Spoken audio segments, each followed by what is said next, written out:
Guys I believe this will be our lecture number 8 गया मेरे हिसाब से। 7 लेक्चर हम लोग का हो चुका है। हम लोग सब्सक्रिप्शन का सम प्रैक्टिस कर रहा था, तो पहला 3 सम हम लोग करेगा सब्सक्रिप्शन का to wrap up the topic of subscription and then we enter the next topic. So this is clear to everyone. कोई डाउट, कोई कंफ्यूजन? अपने कॉपी में आप हेडिंग लिख लीजिएगा जो लोग लेक्चर मेंटेन कर रहे हैं। This will be our lecture number 8।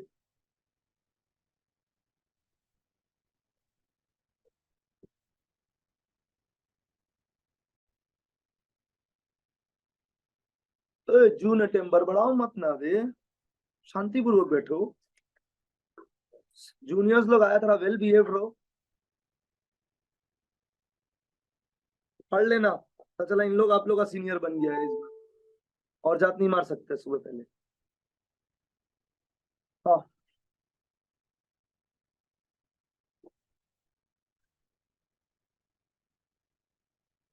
ऐसा ना, जो पूछना था दिमाग खोलिएगा। हाँ ठीक है, लोग इसमें गलत करते हैं उसके लिए बोल रहे हैं। तो एक बात है, जो हम लोग सब्सक्रिप्शन रिसीव करेगा, हम लोग जो सब्सक्रिप्शन क्या करेगा, वो कहाँ पे होगा? अरे एकदम इजी चीज पूछे, कहाँ पे होगा? आरएनपी का कौन सा साइट पे? ओके सर, अब सब्सक्रिप्शन रिसीव जो करेगा वो आरएनपी में होगा। वो किस बेसिस पे होता है? And will prepare account sir. तो हमको आरएनपी से क्या बनाने का है? तो कितना चीज एडजस्ट करता है, ये इंपॉर्टेंट मूवमेंट है। आउटस्टैंडिंग एट द बिगिनिंग, इसका रुपया कब मिलेगा और कमाएगा कब? Last year. वैसे ये advance at the beginning, advance at the beginning का रुपया कब मिला था पर कमाएगा कब? इनको एक चीज समझाना, टोटल 4 चीज होता है। Outstanding at the beginning, outstanding at the end, advance at the beginning, advance. चारों में से ना 2 चीज का रुपया इस साल मिलता है, जो आप कमाया लास्ट ईयर, या फिर आप कमाएगा आने वाला साल, कुछ भी हो सकता है। पर 2 ऐसा चीज है इस चारों में से जिसका रुपया इस साल मिलता है। वो 2 चीज है, outstanding at the beginning and advance at the end. Advance at the end, उसके लिए मैंने लेक्चर 6 में एक सेल्फ नोट लिखवाया हुआ था कि अगर सब्सक्रिप्शन रिसीव्ड के अंदर 2 अमाउंट इंक्लूडेड है तो 2 अमाउंट 2 ही चीज का होगा। Outstanding at the beginning, advance at the end. जो रुपया लास्ट ईयर का इस साल मिला है और जो रुपया इस साल अगले साल का मिला। ये वापस बोलना है, क्लियर है? मेरे को इस पॉइंट से डर है, तो उसके लिए बार बार ये पॉइंट पढ़ाता जब हम इनके पढ़ा रहा होता है। हमें कितना दिन बोले कोई हिसाब नहीं है। सब्सक्रिप्शन रिसीव हुआ है, सब्सक्रिप्शन क्या हुआ है? अब सब मेरे साथ ध्यान देगा, सब्सक्रिप्शन क्या हुआ है? जो सब्सक्रिप्शन हम लोग को रिसीव हुआ है, जो सब्सक्रिप्शन हम लोग को रिसीव हुआ है, ठीक है, वो हम लोग को इस साल मिला है। इस साल में इस साल का रुपया होगा, पिछले साल का होगा, अगले साल। तो सब्सक्रिप्शन रिसीव में 3 साल का डेटा होगा, इस साल का, लास्ट ईयर का, आने वाले साल का। लास्ट ईयर का डेटा को बोलेगा आउटस्टैंडिंग एट द बिगिनिंग, और आने वाला साल को बोलेगा एडवांस एट द एंड। तो मेरे को आपको लर्न ये करवा के रखना है, जब भी मैं सब्सक्रिप्शन रिसीव्ड के साथ अमाउंट बोलूं, that will be either outstanding at the beginning और एडवांस एट द एंड। ये हमारा पढ़ाई है। क्या यहाँ तक क्लियर है? तो अपने कॉपी में लिखिएगा please example.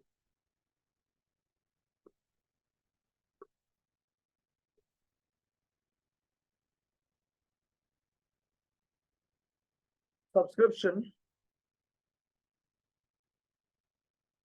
received during the year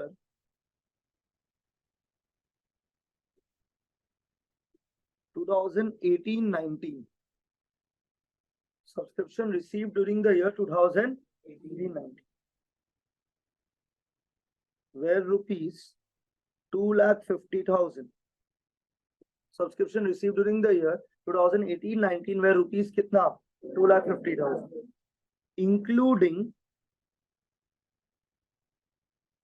rupees 15,000। अब एक अच्छा स्टूडेंट बताए क्या करता है एग्जाम में, सब्सक्रिप्शन कितना रुपया रिसीव हुआ है और हम बोले 2,50,000 के अंदर इंक्लूडेड है। इसका मतलब जो इंक्लूडेड है ना, वो अमाउंट या तो लास्ट ईयर का होगा या तो आने वाला साल का, पक्का यही डेटा होगा। और ये दोनों जो इसके अंदर इंक्लूडेड, दोनों माइनस। ये लर्न कर लो भाई, ये दोनों क्या होगा? माइनस, क्योंकि पिछले वाला साल इस साल मिला है तो क्या होगा? माइनस, क्योंकि कब का इनकम है? लास्ट है। और आने वाला साल का कुछ मिला है तो वो इस साल मिला तो है, पर इनकम कब का है? अगले साल। Is that clear? तो सब्सक्रिप्शन ड्यूरिंग द ईयर 2018-19 में कितना रुपया? 2,50,000, including 15,000 for the year end date, including 15,000 for the year end date 31/3/18। पूछूंगा मैं आपसे अपना ईयर एंडिंग के आराम से 390 31 318 कौन सा साल होगा? तो लास्ट ईयर का कितना रुपया मिल गया है? 15। तो मतलब ये एरो में आएगा। ये कहाँ पे आएगा? एरो। Is that okay? मतलब 2,50,000 में से 15,000 एरो का है, जो मिला कब है? इस साल, और है कब का? Last year.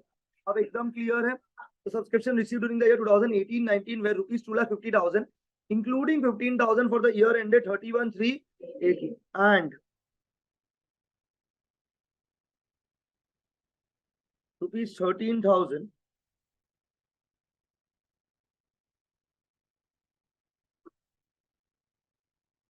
for the year ended 31/3/20। Important movement of the class 31/3/20 कब का टाइम है?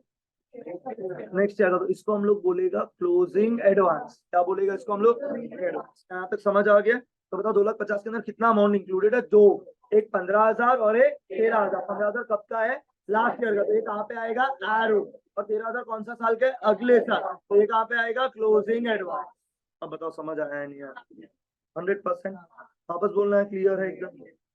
आगे बढ़ रहे।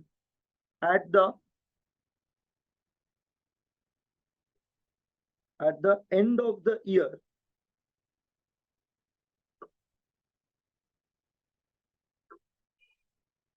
at the end of the year ended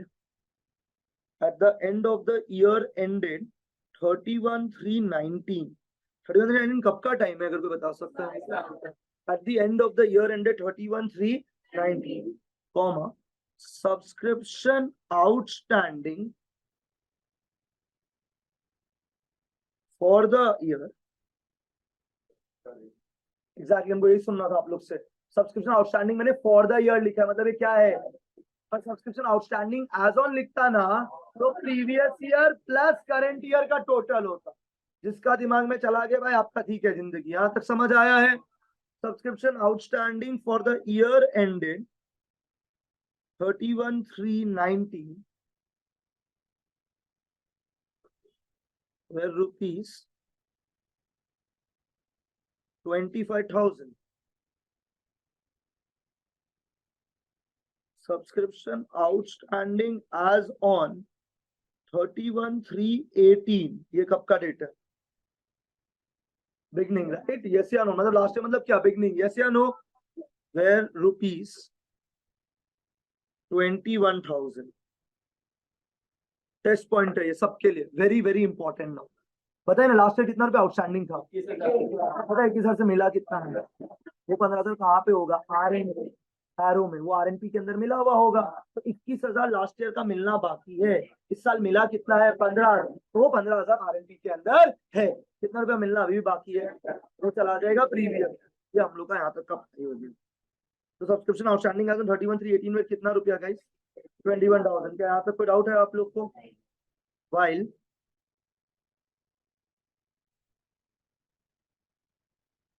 subscription received in advance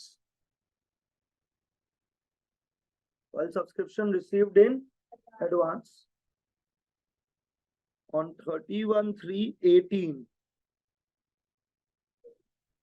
क्या एडवांस होगा? Where rupees 16,000। ट्राई करिए छतरी बनाने का, बना सकते तो देखिए। ये कौन सा एग्जाम्पल नंबर अगर किसी को याद है? 11।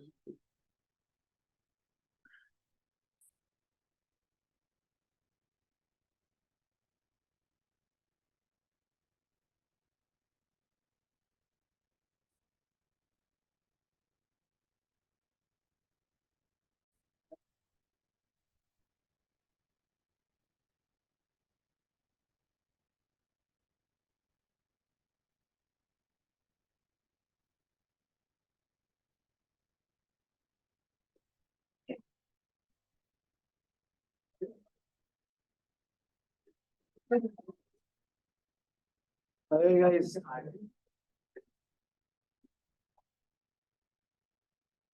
आप लोग को सम करने के लिए बोला था। सबसे पहले बताना है अपना ईयर क्या है? ये मेरा पहला क्वेश्चन होगा। 1/4/18 से लेके बीच में हम लोग क्या लिखेगा? RNP नीचे, ठीक है, यहाँ पे opening outstanding, opening advance minus plus closing outstanding previous year current year total, closing advance minus plus plus minus. अब जो पूछा सब रिप्लाई करेगा। हाँ, what was the subscription receive during the year, तो मैं ये कहाँ पे लिखूंगा RNP।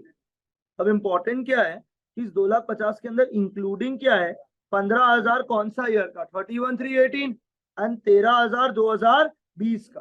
तो ये डेटा दो जगह जाएगा, एरो में कितना रुपया जाएगा, और ये 15,000 यहां से क्या हो जाएगा, ये पहला चीज। What is the closing advance,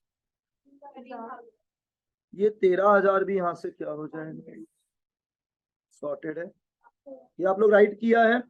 अब बोलो at the end of the year ended 31/3/19 subscription outstanding keyword for the year, कितना रुपया फॉर द ईयर, क्योंकि ये फॉर द ईयर है, कहाँ लिखेगा, और करंट ईयर से क्या करेगा प्लस, क्योंकि ये करंट ईयर में।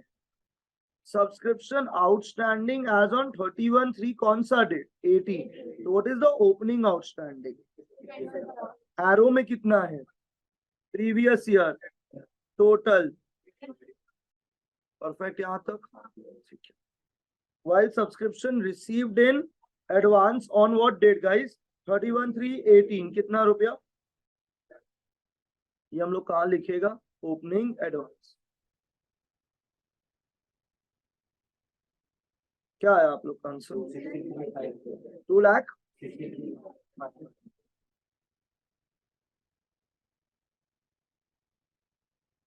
इन लोग से हो रहा है भाई, अब और तो कैसे क्या करें, क्लियर है यहाँ तक। अब जो मैं एग्जांपल लिख रहा हूँ प्लीज इसको वेरी इंपॉर्टेंट मार्क कर लीजिएगा, क्योंकि हम लोग बड़ा सम्स करेगा, इस टाइप का एडजस्टमेंट बहुत ज्यादा आता है एग्जाम में। ये एग्जांपल नंबर क्या होगा, और इसको क्या मार्क करने बोला है हम लोग, इम्पोर्टेंट नहीं, वेरी इंपॉर्टेंट, ठीक है, इम्पोर्टेंट ये है, ठीक है, अब ध्यान देने का है सब लोग, ठीक है।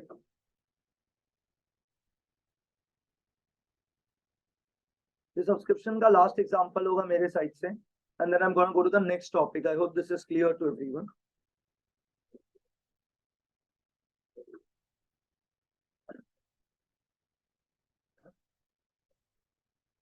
Subscription received, subscription received during the year ended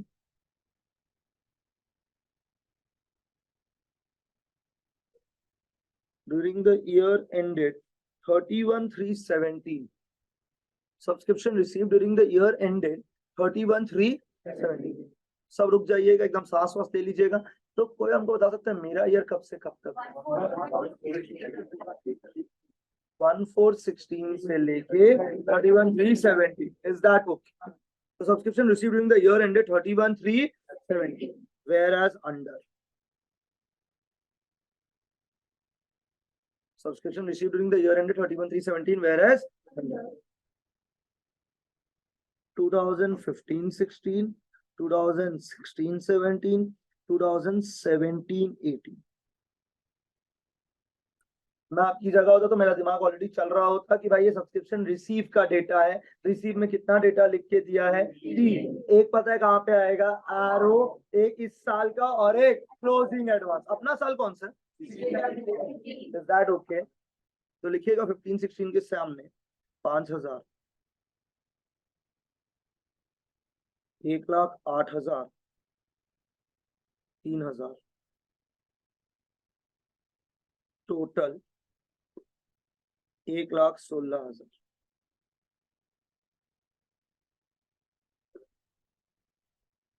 अब आपको क्या करने का है, खाली सांस लेने का और 1 मिनट मेरा बात सुनने का। What is the total subscription received, उनको सुनाई नहीं दिया, 1,16,000। उसमें इस साल का कितना है, 5,000 कब का है, जो कब मिला है इस साल, और 3,000 कब का है, अगले साल का, जो मिला कब है, इस साल। आपको पता है 5,000 कहाँ पे जाएगा, 3,000 कहाँ पे जाएगा, एकदम सही बात है। और ये दोनों माइनस होगा 1,16,000 में से। पर अगर कोई बोलेगा नहीं नहीं हम 1,16,000 नहीं लिखेगा, हम 1,08,000 लिखेगा, तो 5,000 और 3,000 माइनस, क्योंकि 1,08,000 के अंदर 5,000 और 3,000 प्लस ही नहीं किया हुआ है।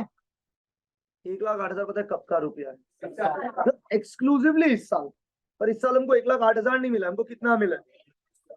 हम हमेशा टोटल लेके करेगा, क्योंकि मेरा हमेशा हम लोग वही करते हैं हर सम में। हम लोग इस साल का थोड़ी लेते, हम लोग बोलते हैं जितना रुपया इस साल मिला है वो बताओ। तो इस साल मिला कितना रुपया है? 1,16,000। इसमें से 5,000 कब का रुपया है और 3,000 कब का रुपया है? अगले साल। अगले साल हड़बड़ी नहीं करने का, आराम से टाइम लो, बताओ क्लियर है नहीं है?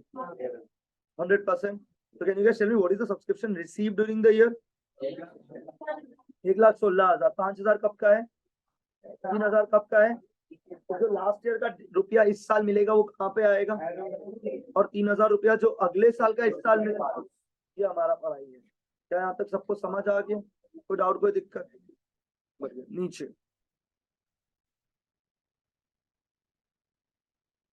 Total number of members, total number of members 240, annual subscription ₹500।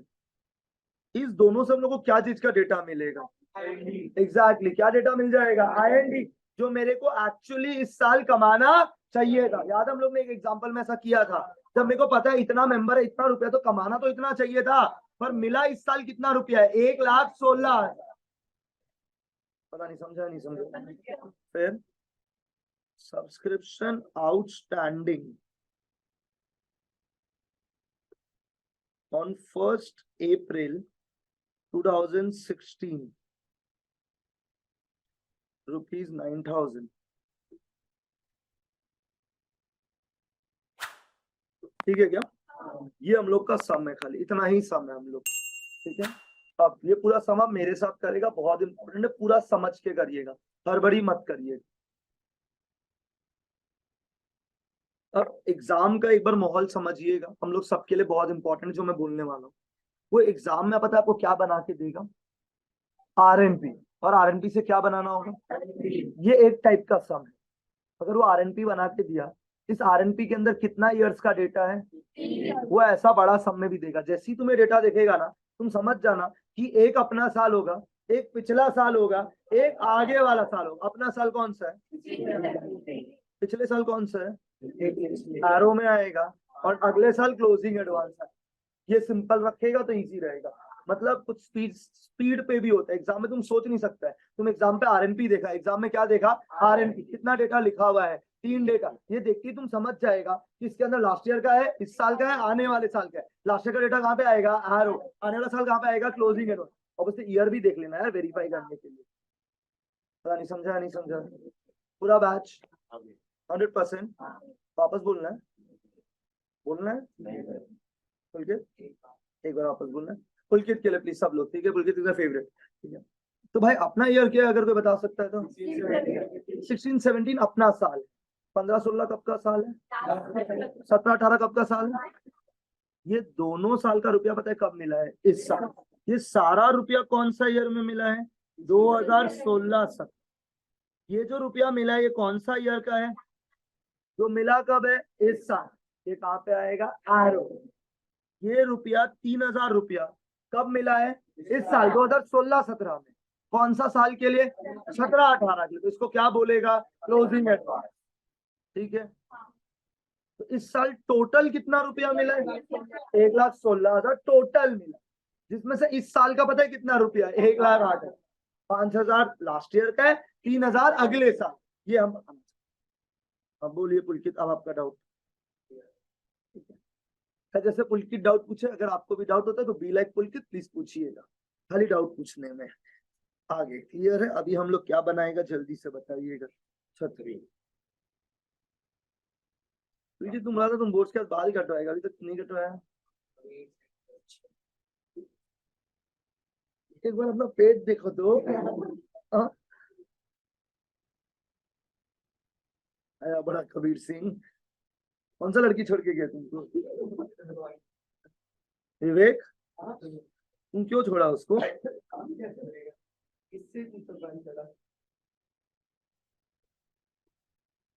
ठीक है, रिकॉर्डिंग पॉज करके पूछेगा। आइए 1416 से लेके 31370 बीच में अपन क्या लिखता था, जल्दी से बताएगा। आर एन, नीचे क्या लिखता था अपन, आई एन डी। मेरे पूरा डायग्राम बना लो फटाफट से। ओपनिंग, आउटस्टैंडिंग, प्यार भरा arrow, opening advance, closing outstanding, दो चीजें, previous year, current year, total and closing advance. Symbol था माइनस प्लस प्लस माइनस, ये बना के रख लीजिएगा प्लीज। इस सब में पूरा मेरे साथ करिएगा, क्योंकि फिर बड़ा सब में आपको प्रॉब्लम नहीं होगी, क्योंकि बड़ा सब में नहीं सिखा पाएगा।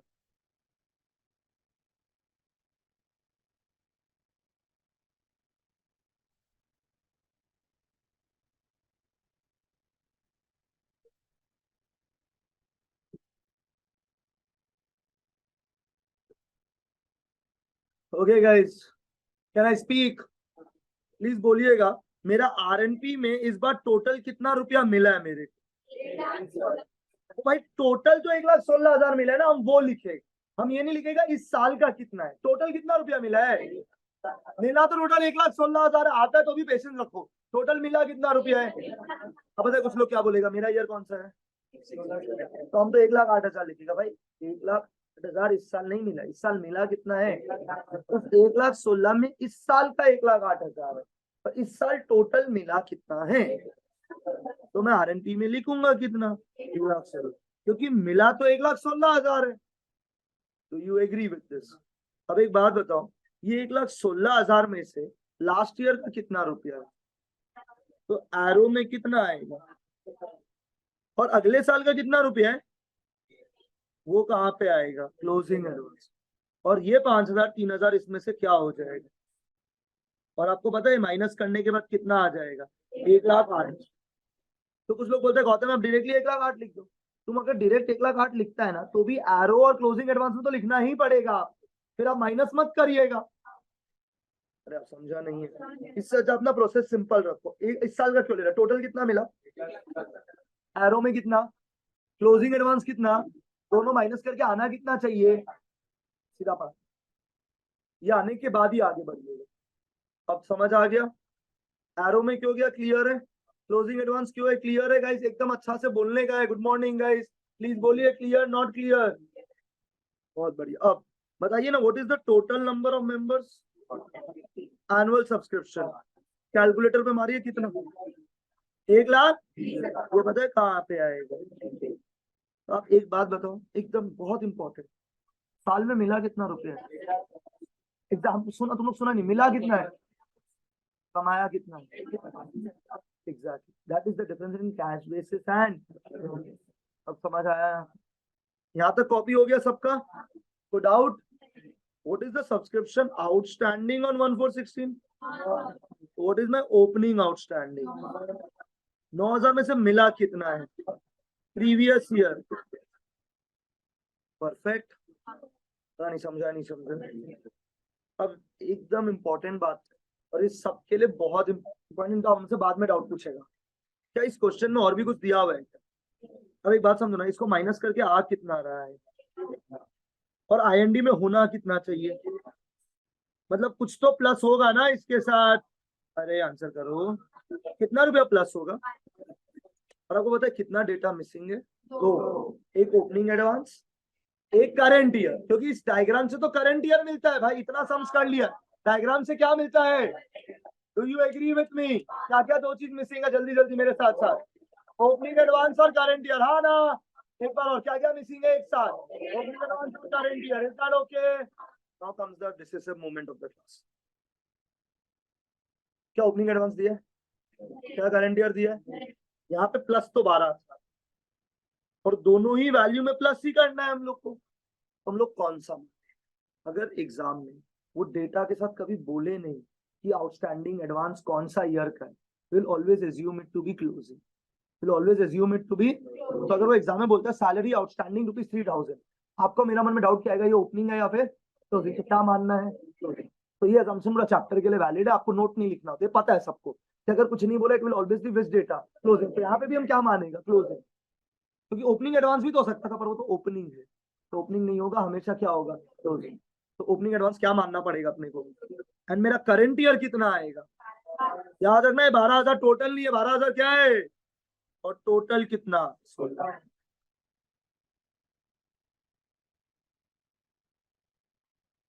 पता नहीं समझा है नहीं समझा, पूरा सम डिफिकल्ट है वाला सम, क्लियर है यहाँ तक एकदम, बहुत इंपॉर्टेंट है ये। तो क्या मैं ये बोल सकता हूँ, if nothing is mention the opening the advance और the outstanding will always be which date closing. तो अगर मैं एग्जाम में बोलूँ सैलरी एडवांस दे दिया है, बताया नहीं क्या मानना है क्लोज में, श्योर है आप लोग? अपना कॉपी में नोट लिख लीजिएगा अलग कलर का पेन से, इनकेस आप लेके आया है तो। Preferable red pen is very important, अगर आप लिख सकते हैं तो। In case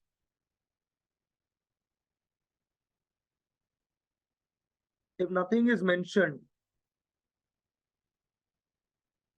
in case if nothing is mentioned, in case if nothing is mentioned in the question, in case if nothing is mentioned in the question, comma, the data will be assumed to be closing. In case if nothing is mentioned in the question, the data will be assumed to be closing. समझ आया नहीं आया, सबसे पूछा, clear है आप लोग?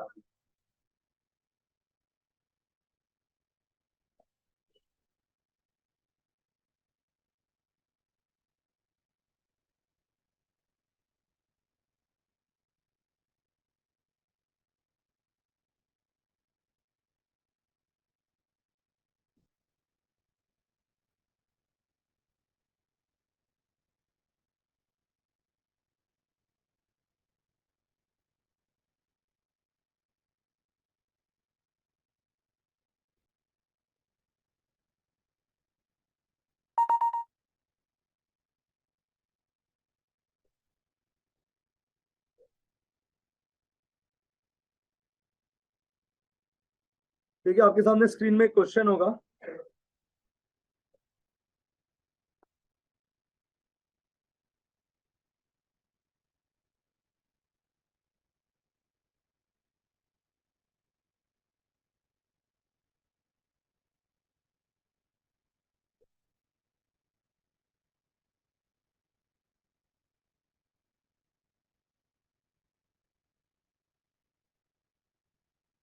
दिख रहा है आप लोगों को क्वेश्चन या नहीं दिख रहा है, बोलिए जल्दी जल्दी तो करिए। हम नहीं करेगा, खुद से करना है, आप लोगों को ग्रुप में भी भेज दिया गया है। और अगर आपको क्वेश्चन कॉपी करने का जरूरत नहीं, खाली सोल्यूशन कर लीजिएगा, ठीक है ना, एग्जांपल लिख के सोल्यूशन कर लीजिए, क्वेश्चन जब हम आपको अपना बुक देगा उसमें ये क्वेश्चन होगा ऐसे ही, ठीक है ना। और ये सब एग्जाम में नहीं आएंगे ना, तो प्रैक्टिस क्वेश्चन चल रहा है अभी तो कॉन्सेप्ट्स के लिए।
अरे गाइस,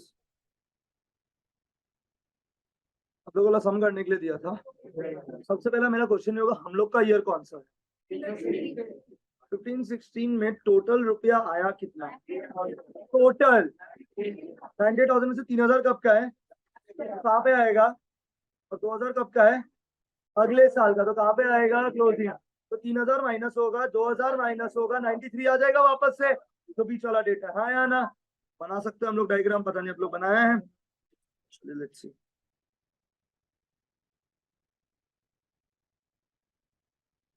तो पहला 1,415, इसके बाद फिर बीच में क्या लिखेगा?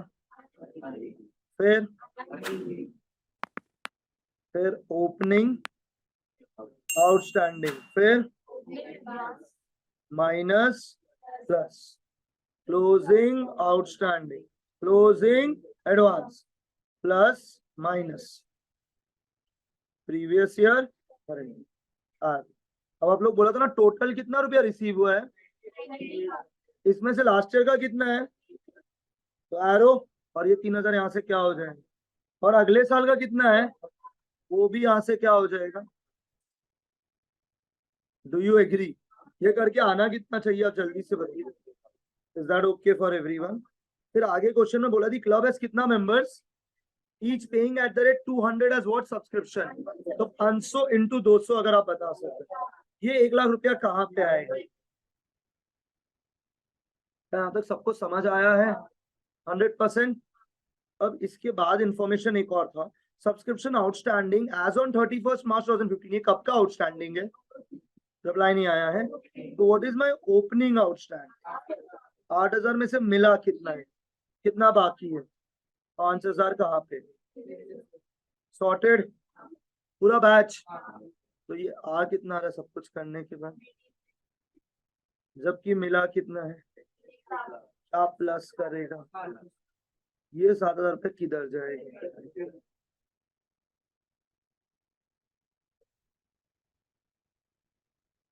ठीक है क्या? एंड ओपनिंग एडवांस क्या मानना है? 0। जो लोग राइट किया, मेरे हिसाब से आपको सब्सक्रिप्शन आ गया होगा। हो सकता है हम लोग सम्स करें, एक दो और एडजस्टमेंट डिफिकल्ट आ सकता है, पर वो वहां सीख लेगा। पर कंसेप्ट यही है कि आप लोगों को सब्सक्रिप्शन पूरा क्लियर है, कोई डाउट कोई कंफ्यूजन? श्योर है? बहुत बढ़िया, यहाँ तक सबको समझ आ गया है। अपना कॉपी में हेडिंग लिखिएगा नेक्स्ट। मतलब अपना टॉपिक नंबर 1 था एंट्रेंस फी, फिर हम लोगों ने क्या पढ़ा करके बता सकते हैं? रिप्लाई नहीं आया है। तो एंट्रेंस फी हो गया, सब्सक्रिप्शन हो गया। मैं जा रहा हूँ टॉपिक नंबर 3 में। अब टॉपिक नंबर 3 का हेडिंग डालिएगा, cost of material consumed.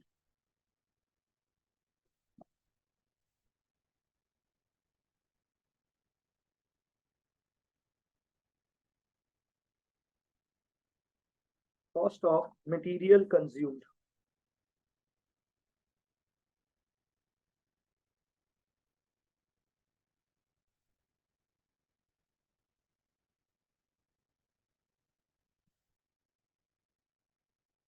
Cost of material consumed.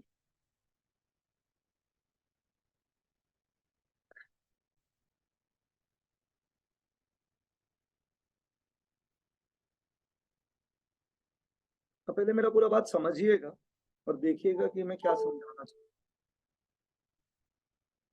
हूँ। एक बार के लिए मानिए, खाली मानने बोला है कि मेरा coaching institute is an NPO, खाली मानने बोला, जिसका होल मोटिव है सोशल वेलफेयर। ऐसे वेलफेयर तो कर रहा है लेकिन सोशल पता नहीं, ठीक है? तो अपना मोटिव इज पूरा सोशल वेलफेयर। तो अपन इनकम एंड एक्सपेंडिचर बनाएगा, बैलेंस शीट बनाएगा, आरएनपी बनाएगा। Do you agree? हाँ या ना? अब हम लोग के पास ना मार्कर पेन, क्या हम लोग के पास मार्कर पेन हम लोग के लिए स्टेशनरी होगा। Do you agree with that? तो क्या हुआ ना, 1 अप्रैल को क्या बोला मैंने, मेरे पास 50 मार्कर पेन पड़ा हुआ था। कितना मार्कर पेन पड़ा हुआ था? 50। और पूरा साल में मैंने 300 मार्कर पेन खरीदा है। पता नहीं समझा है नहीं समझा? एक बताओ, तुमने पूरा साल में खरीदा कितना है? 300। ये जो खरीदा है ना, ये पता है किधर में होगा? मेरा बात पूरा सुनेगा, हाँ? तो बताओ मेरे पास मार्कर पेन पड़ा हुआ कितना है? क्या मैं इसको अकाउंटिंग भाषा में ओपनिंग स्टॉक बोल सकता हूँ क्या? Will go very very easy. तो मेरे पास opening stock of marker pen कितना है? अच्छा भाई, मेरा काम मार्कर पेन का बिजनेस का नहीं, मेरा काम क्या चीज का है? पढ़ाने का। स्टॉप जितना पूछेगा उतना ही बोलेगा, एक्स्ट्रा मत बोलेगा। मेरा काम क्या चीज का है? और पढ़ाने के लिए मेरे को क्या चाहिए होता है? तो मेरा इंस्टीट्यूट में मार्कर पेन रखा रहता है। जब हम पहले पढ़ाते थे तो हम लोग आईपैड में नहीं लिखता था, हम लोग ब्लैक बोर्ड पे लिखता था। ठीक है, तो हर एक दिन एक मार्कर पेन खत्म होता था, फिर हम लोग बाद में खेलता था उसके साथ। ठीक है, ऐसा होता। क्या बोला, समझ में आया है? हाँ या ना? तो पहले रिस्क ये था कि पहले जो हाथ में था वो फेंकता था, तो पहले लोगों के ऊपर हम क्या फेंकता होगा? Marker pen. आजकल बॉटल वॉटल फेंकते तो कुछ नहीं लगता है। ठीक है, तो भाई एकदम सीधा सरल भाषा में अगर मैं बोलूँ तो मेरे पास इंस्टीट्यूट में क्या पढ़ा हुआ है? तो मेरे पास शुरू में कितना पढ़ा हुआ था? 50। मैंने साल में कितना खरीदा? 300। क्या यहाँ तक समझ आ गया? अब स्कूल को इमेजिन कर लो यार, स्कूल में चौक होता है, चौक का कितना बॉक्स पड़ा हुआ है? 50। साल में कितना खरीदा? 300। खरीदा, पैसा गया, कितना मार्कर पेन का? 300। पेमेंट हुआ ना? Is it okay? और 30 मार्कर पेन एंड में बच गया, क्या बोलेगा इसको? मेरा आप लोग से क्वेश्चन, वेरी इजी। ये नहीं बोल पा रहे हैं, प्लीज आप जो कोर्स कर रहे हो मत करें, इनफैक्ट सब छोड़ दीजिए, घर में संन्यास ले लीजिए। मैंने पूरे साल में कितना मार्कर पेन यूज किया है? सांस ले लो और फिर बोलना, हाँ? हड़बड़ी मत करना, गलत हुआ हम ले नहीं कर देगा आज। सांस लो। हमने साल में कितना मार्कर पेन यूज किया है? सुनाई नहीं दिया? 320। श्योर है आप लोग? 50 कब का? राशि का कब यूज हो रहा है? इस साल। इस साल कितना खरीदा? 300। तो टोटल मार्कर पेन हो कितना गया? बचा कितना है? तो मैंने यूज कितना किया? मतलब इस साल मेरा 320 मार्कर पेन यूज हुआ है। ये जो इस साल यूज हुआ है ना, ये जाएगा आईएनडी में। ये कहाँ जाएगा? क्योंकि मेरा खर्चा लगा कितना मार्कर पेन का है? 320। पर मैंने पे कितना का किया है? 300। पता नहीं आप समझा नहीं समझा? देयर आर टू कंसेप्ट, एक इस साल जो यूज हुआ है और एक इस साल आपने जो खरीदा है। आपने जो इस साल खरीदा है that is on which account? RNP. और इस साल जो आपने यूज किया है वो किस अकाउंट में जाएगा? उसके लिए जो लोग सब अकाउंट्स बैकग्राउंड से है, उसके लिए हम लोग अकाउंट्स में ट्रेडिंग अकाउंट बनाते हैं। क्या अकाउंट बनाता है? सब लोग को याद है trading account? To opening stock, क्या लिखता है हम लोग? फिर नीचे टू परचेजेस, और इधर पता है क्या लिखता है? By closing stock. तो ओपनिंग स्टॉक परचेज प्लस होता है और क्लोजिंग स्टॉक क्या हो जाता है? माइनस, क्योंकि वो खर्चा इस साल लगा नहीं है। Trading PNL is prepared on which basis? Accrual basis. की बात समझो, मैंने इस साल मार्कर पेन खरीदा कितना रुपए में? तो पैसा कितना गया? 300। पर यूज कितना हुआ? तो आईएनडी में कितना जाएगा? 320। कितना खर्चा लगा है? वैसे ही अब हॉस्पिटल समझते हो? हॉस्पिटल्स में तो पेशेंट का ट्रीटमेंट करने का काम है, पर हर हॉस्पिटल में ना एक चीज होता है, केमिस्ट शॉप, फार्मेसी। क्या बोला, हाँ या ना? तो उनके पास भी मेडिसिन का ओपनिंग स्टॉक होता होगा, और लास्ट में जो बचता होगा उसको क्या बोलता होगा? याद रखना, उनका केमिस्ट का काम नहीं है या फार्मेसी का काम नहीं है, उनका काम क्या चीज का है? हॉस्पिटल। मेरा काम मार्कर बेचने का नहीं, स्टेशनरी दुकान का काम है मार्कर बेचने का। मैं एनपीओ पढ़ा रहा हूँ यहाँ पे, मैं धंधा नहीं पढ़ा रहा हूँ अकाउंटिंग वाला। तो क्या एक हॉस्पिटल ट्रेडिंग अकाउंट बनाएगा क्या? नहीं, वो ट्रेडिंग कर ही नहीं रहा है, वो तो गलती से हो रहा है। क्या बोला, नहीं समझा अभी भी? कैसी याद है आप लोगों को? मेरा फर्स्ट क्लास का एग्जाम्पल क्या था? रेहाबाड़ी क्लब। क्लब याद आ रहा है? उस क्लब में ना एक कैंटीन था, कैंटीन से कुछ बेचता था, आया ना? मान लो वहाँ पे फ्रूट जूस बेचता है। क्या बेचता है? Fruit juice. तो उसका कुछ ओपनिंग स्टॉक होगा, कुछ साल में खरीदेगा और कुछ एंड में बचेगा। जो इस साल तुमने बेचा, कंज्यूम किया है, वो तुमको आईएनडी में डालना है। इसके लिए इस टॉपिक का नाम है कॉस्ट ऑफ मटेरियल कंज्यूम। जो तुमने मटेरियल परचेज किया है ना, वो कहाँ पे जाएगा? आरएनपी। और तुमने जो मटेरियल कंज्यूम किया है ना, वो आरएनपी। तो एक बात हो, मैंने मार्कर पेन परचेज कितना किया, वो कहाँ जाएगा? आरएनपी। एकदम परफेक्ट। तो मैंने कंज्यूम कितना किया? आरएनपी। अपने 320 निकाला कैसे? फॉर्मूला बोल के बोलो, opening stock plus purchases minus closing stock. यही तो किया है, यही फॉर्मूला है। क्या चीज का फॉर्मूला? ये cost of material consume. Gautam भाई ये क्या बड़ा बात है, तुम कर ही रहे, 500 बड़ा बात, अरे कर क्यों रहा है? डिफरेंस ये, कि हम लोग का काम मटेरियल खरीद के मटेरियल बेचने का नहीं है। अगर वो होता तो मैं क्या अकाउंट बनाता, ट्रेडिंग अकाउंट। तो मैं अगर एक स्कूल चला रहा हूँ, मैं क्या चला रहा हूँ, स्कूल चला रहा हूँ, मैं स्कूल चला रहा हूँ, तो मेरा काम तो मार्कर बेचने का नहीं है ना मेरा भाई। पर मेरे स्कूल में मार्कर तो होगा क्योंकि मैं सर्विस में यूज कर। तो मार्कर का हम लोग पता है क्या कैलकुलेट करेगा, कॉस्ट ऑफ मार्कर कंज्यूम या cost of stationery consume, hospitals, cost of medicine consume. कोई क्लब है, स्पोर्ट्स क्लब है, उसमें होगा cost of sports material consume. चलो एक बात बोलो, ठीक है। टर्फ जानता है आजकल गुवाहाटी में बहुत ज्यादा पॉपुलर है। टर्फ में जाके जाके लोग फुटबॉल खेलते हैं, क्रिकेट खेलते हैं, हाँ या ना, it's a very popular concept, ठीक है। तो जब उस टर्फ पे जाते हैं ना, तो आपको अपना क्रिकेट बैट बॉल लेके नहीं जाना पड़ता, वो लोग खुद प्रोवाइड करते हैं। अब तुम खेल रहे हो, 2-3 बॉल वॉल तो घूमेगा ना at the end of the day. क्या उनका काम बॉल खरीदने बेचने का है क्या? और हम लोग बॉल खरीद तो रहे हैं, हम लोग बॉल यूज तो कर रहे हैं। तो हम लोग उसमें निकालेगा cost of cricket bat and balls consume, क्योंकि उनका काम इस चीज का नहीं है भाई। अगर काम होगा तो वो एनपीओ किधर हुआ रे? समझ आ रहा है? तो this concept is unique to which thing, NPO, cost of the important movement. Businesses के लिए जिनका एनपीओ नहीं है, सोल प्रोप्राइटरशिप पार्टनरशिप है, उन लोग कॉस्ट ऑफ मटेरियल कंज्यूम नहीं निकालते हैं, उन लोग निकालते हैं कॉस्ट ऑफ गुड्स सोल्ड। किसी का भाई है सीओजीएस, कॉस्ट ऑफ सेम है, उसका formula opening stock plus purchases plus direct expenses minus closing. क्योंकि उन लोग तो बना के बेचता है, पर इनको तो बनाएगा थोड़ी, उनका काम थोड़ी है बनाने का, उन लोग तो खाली खरीद के यूज कर रहा है बिजनेस का, उनका काम नहीं है ये बेचने का। समझ आया? तो हॉस्पिटल्स में मेडिसिन यूज होता है, हम लोग यहाँ पे स्टेशनरी यूज होता है, ये क्लब्स व्लब्स में क्या स्पोर्ट मटेरियल यूज होता है, इसी के लिए हम लोग कर रहे हैं cost of sports material consume. मेरे इंस्टीट्यूट को अगर आप एक एनपीओ मानेगा, तो मेरे केस में 2 चीज का मटेरियल कंज्यूम निकलेगा, ठीक, एक स्टेशनरी का और दूसरा कॉफी का। जेन्युइन बोल रहा है। कॉफी को हम बोलेगा cost of food stuff consume, cost of food stuff consume. तो हम लोग से आप बेच के रुपया लेते हैं तो कोई बात नहीं, जो बेच के लिखेगा उसको लिख देगा सेल ऑफ फूड स्टफ। मेरा काम कॉफी का प्रॉफिट में इंटरेस्ट नहीं है, ठीक है। ऑनेस्टली स्पीकिंग लास्ट 6 मंथ में 1 रुपया नहीं कमाया, उल्टा लॉस में है, ठीक है। आदमी लोग आता है 2-2 कप फ्री में पी लेता है, चिंदी लोग, ठीक है। तो भाई प्रॉफिट तो दूर का बात है, we are into what loss. हर महीना 1000 रुपए पॉकेट से और जा रहा है, हम सब चल इसी को बंद करवाएगा। तो भाई नाम है cost of food stuff consume, cost of food stuff consume. तो मेरा अभी हम अकाउंटेंट के साथ बैठा हिसाब किया, 1 अप्रैल को ओपनिंग स्टॉक था 100 कॉफी का पैकेट, कितना था 100, पूरा साल में हम लोग 500 पे 100 प्लस 500 600, एंड में 200 बच गया, मतलब 400 का मेरा खर्चा लगा। Cost of food stuff consume 400 units, मान लो 100 रुपया का, 400 इंटू 100, अरे रिप्लाई नहीं आया, तो 40,000 रुपया मेरा खर्चा लगा। पर हम तो कॉफी बेच के रुपया कमा रहे हैं, उसको बोलेगा sale of food stuff, sale of food stuff से आया 37,000, कितना आया? तो प्रॉफिट हुआ या लॉस? गलत वर्ड से, सब एनपीओ बोलता ही नहीं है, ना ही डेफिसिट नीदर सरप्लस, कुछ नहीं, तो उसका काम ही नहीं है सब चीज का। मतलब फूड स्टॉक खरीदने बेचने में ओवरऑल कितना रुपया का लॉस हुआ? 3,000। वो आप आईएनडी में एक्सपेंस में लिख दीजिए, लाइक एन एक्सपेंस, कितना का एक्सपेंस लगा? 3,000। क्योंकि बेच के अगर 42,000 आप, तो आप बोलते 2,000 रुपया इनकम हुआ। क्या बोला, समझ आ गया? मतलब मैं ये बोलना चाह रहा हूँ as an NPO, as a what guys, NPO, मेरा काम नहीं है, मेरा काम कॉफी खरीद के कॉफी बेचने का नहीं, मेरा बिजनेस नहीं है भाई। बिजनेस होता तो मैं क्या अकाउंट बनाता, trading account, and I calculate what gross profit.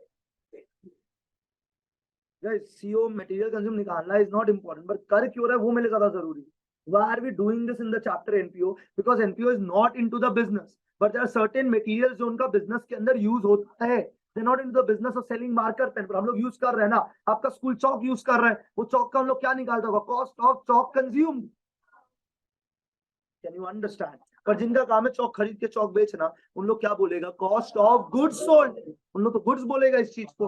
अब टर्फ में अगर कभी क्रिकेट खेलने जाएगा ना, सारा लड़का लड़की लोग जो भी जाता है, हमको नहीं पता कौन जाता होगा टर्फ में, जब आप क्रिकेट खेलने जाते हैं ना, उन लोग बैट बॉल देता है आपको, तो आप उस टाइम सोचना इन लोग क्या कैलकुलेट करता होगा?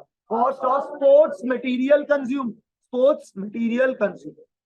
अभी गुवाहाटी में तो क्या है ना, एक कंसेप्ट तो सब खोल देता है, सब लोग क्या खोल रहे टर्फ, बैंगलोर में सब बहुत कॉमन था, टर्फ था, बैडमिंटन कोर्ट था, ये सब पूरा होता था, एक ही जगह पे सब कुछ होता। तो उन लोग सब लोग क्या रखता था? Sports material. पता नहीं समझा है नहीं समझा, तो उसको हम लोग क्या बोलेगा? Cost of sports material consume. तो यहाँ का टर्फ का रूल क्या, आपको क्रिकेट बैट और बॉल लेके जाने का जरूरत।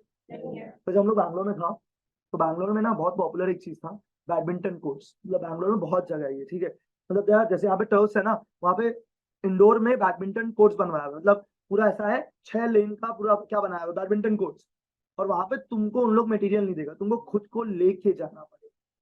क्या बोला, समझा? और उन लोग वहां पे बेचता था कि तुम्हारे पास है तुम वहां से खरीद लो। समझा हम क्या बोले? पर उनके लिए गुड्स नहीं, क्यों? उनके लिए मटेरियल है, क्योंकि उनका काम वो बेचने का नहीं है ना, उनका काम है वो प्रोवाइड करने का, पर वो उसके साथ उसको बेचता है, तो वो उसका ट्रेडिंग एक्टिविटी नहीं है। पता नहीं समझा नहीं समझा? 100%। ठीक है, मैं भी ना 2 चीजें बेच रहा हूँ, एक कॉपी और एक कॉपी और कॉफी। क्या है, दोनों का मेरा काम है क्या? और मैं बेच तो रहा हूँ, तो मैं इस दोनों का पता है क्या निकालूंगा? Cost of stationery consume, cost of food stuff consume, ये मैं बोलना चाहता। ठीक है, इतना पहला कंसेप्ट क्लियर है। अब आरएनपी में पता है क्या जाएगा? जितना रुपया का आपने इस साल खरीदा है। एक बार तो कितना मार्कर खरीदा है? 300। फिर मेरा एडमिन आगे पता है क्या बोला? गलत जवाब। मतलब क्यों? बोला नहीं नहीं नहीं, आप 500 मार्कर पेन खरीदा है। कितना खरीदा? पर मैंने बोला मेरा पेमेंट में तो 300 ही है खाली। समझा नहीं क्या बोल रहे हैं? देखो तो ना, टोटल मटेरियल कंज्यूम्ड आ कितना रहा है? कोई रिप्लाई नहीं किया। 520 इज माई मटेरियल। ये जाएगा कहाँ पे? एकदम कम रिप्लाई था। यहाँ तक समझ आ गया। पर मैंने पेमेंट कितना का किया है, तो आरएनपी में कितना है? पता नहीं समझा नहीं समझा। आपको एग्जाम में वो क्या बना के दे रहे हैं? आरएनपी में कितना रुपए का मार्कर पेन खरीदा है, पर मेरा यूज कितना हुआ है? 520। तो आईएनडी में जाएगा कितना? 520 जितना तुमने यूज किया, क्योंकि it is prepare on which basis? Accrual basis. Is this point clear to everyone? Now the second point becomes important.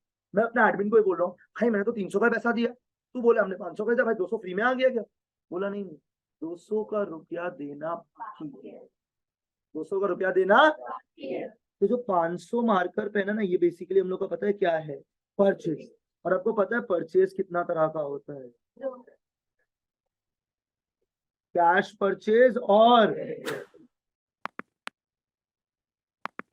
अब बताओ समझ आया है? 100%।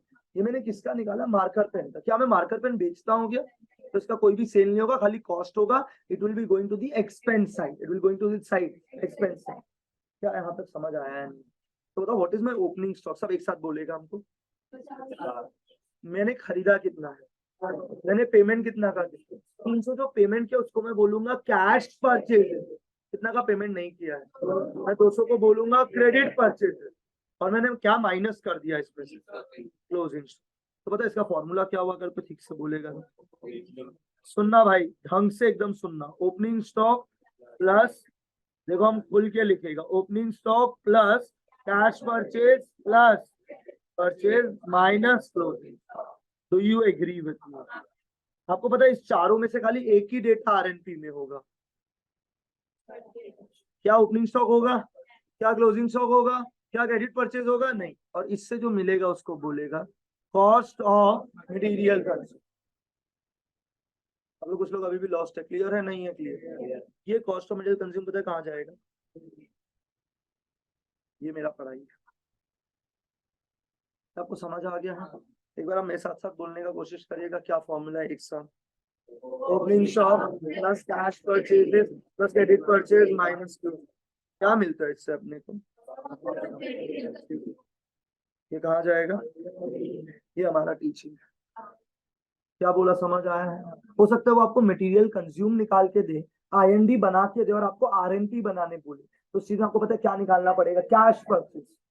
जब तक ये क्लियर नहीं होगा नो वन कैन टीच। उसके लिए बोले बेसिक्स पे एकदम ध्यान दो। फिर आरएनपी में क्या चीज का डेटा होता है? कैश पर। जितना इस साल मैंने कैश देके खरीदा है, पर आईएनडी में पता है क्या जाता है? जितना रुपया का मैंने मटेरियल इस बार कंज्यूम किया। Can you understand the difference? Can you guys give me the formula then एक बार together? Opening stock plus cash purchase plus credit purchase minus closing. Is that okay for everyone? वापस बोलना है, clear है? 100%। एक बात है, मैंने मार्कर पेन का ओपनिंग स्टॉक कितना है, खरीदा कितना है? 500, which includes both cash purchase and credit purchase. और क्या माइनस करूंगा मैं इसमें? कितना आया? ये हमारा पढ़ाई है। यहाँ तक समझ आया नहीं है? इस कंसेप्ट को क्या कंसेप्ट बोलेगा? क्या बोला, समझ आ गई? अब इस सम में ना, तो मैंने तो आपको परचेजेस बता दिया था, पर आप जब सम करेगा ना, तो ये जो क्रेडिट परचेज है ना, ये इन लोग बताएगा नहीं, ये आपको निकालना पड़ेगा। क्या निकालना पड़ेगा? हम लोग कुछ डेटा देगा, उससे आपको क्रेडिट परचेज निकालना पड़ेगा। तो हम लोग यही एग्जांपल सीखेगा last, and then we enter the bigger sums. I hope this is clear. कोई डाउट, कोई कंफ्यूजन? टॉपिक का ऑर्डर समझ आ गया है? आपने अपने हेडिंग क्या लिखा है, अगर आप बता सकते हो तो लिखिएगा अपनी कॉपी में। NPO are not engaged. NPO are not engaged.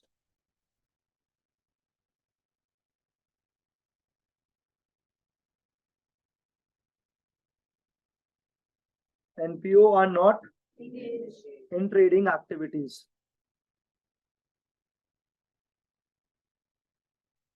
NPO are not engaged in trading activities. NPO are not engaged in trading activities. क्या ये लाइन सबको क्लियर है क्या? NPO are not engaged in trading activities.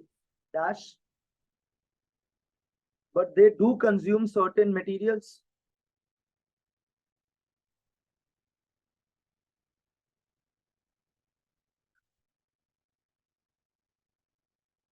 But they do consume certain materials. Dash. Such items are known as. Such items are known as.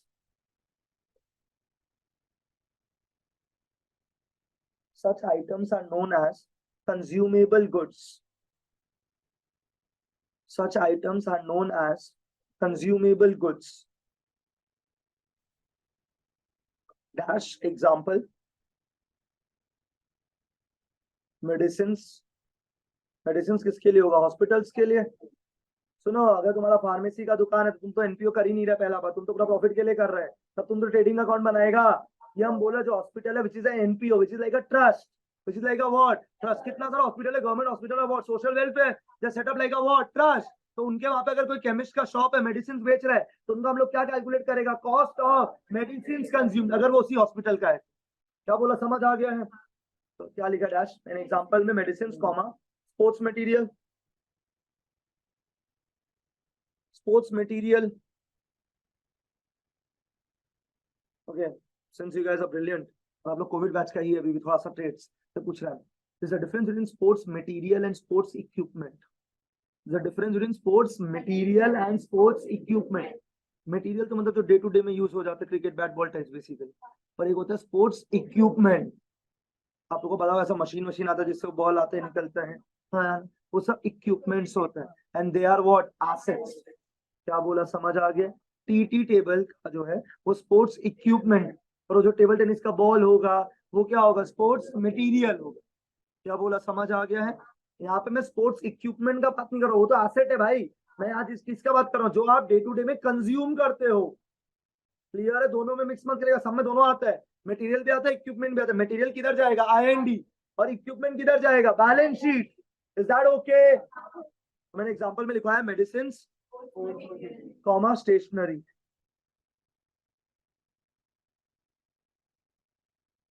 Etcetera. STATIONERY, stationery etcetera. हो गया यहां तक? Next line में लिखिएगा opening stock,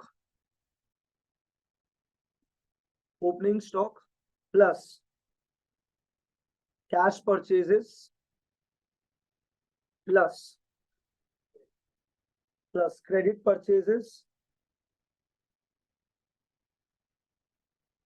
minus closing stock. लिख लिया क्या? ये जो आपने कैश परचेज लिखा है ना, इसके नीचे लिखेगा RNP। कैश परचेज कहाँ जाता है, जल्दी से बताइए? RNP, ठीक है। And cost of material consume कहाँ जाता है? INP। ये लिख लीजिएगा। शायद इतना तक सबको समझ आ गया होगा। नेक्स्ट लाइन में लिखिएगा note.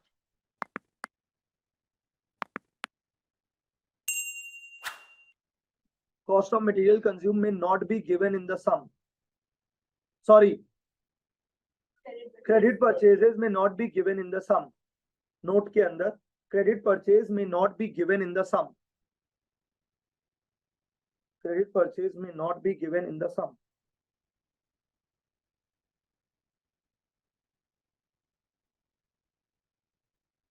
Thus we need to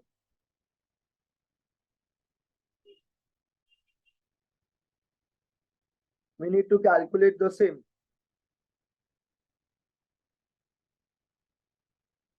Credit purchase may not be given in the sum dash we need to. अब वो कैसे कैलकुलेट करेगा, कॉस्ट ऑफ मटेरियल कंज्यूम कैसे करेगा, तो हम लोग अगला क्लास बात करेगा। क्या यहाँ तक सबको क्लियर है? क्या यहाँ तक का फ्लो सबके लिए ठीक है? Thank you so much guys, have a great day.